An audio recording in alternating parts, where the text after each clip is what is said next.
स्वच्छतेच्या सेवेत दडलेला प्रामाणिकपणा। पुण्यातील कचरा वेचणाऱ्या महिलेला सापडले 10 लाख। महिलेने पैसे मूळ मालकाला परत केले। कचरा वेचक अंजू माने यांच्यावर आता कौतुकाचा वर्षाव केला जातोय।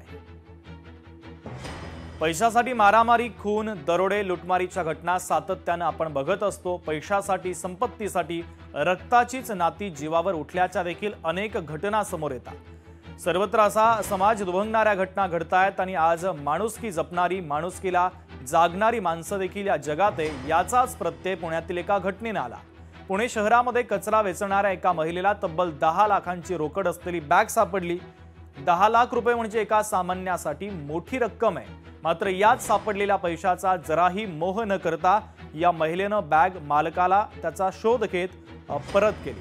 सोशल मीडियावर या महिलेचं आता प्रचंड कौतुक होतंय। तिच्या माणुसकीला आणि प्रामाणिकपणाला अनेकांनी सलाम केला।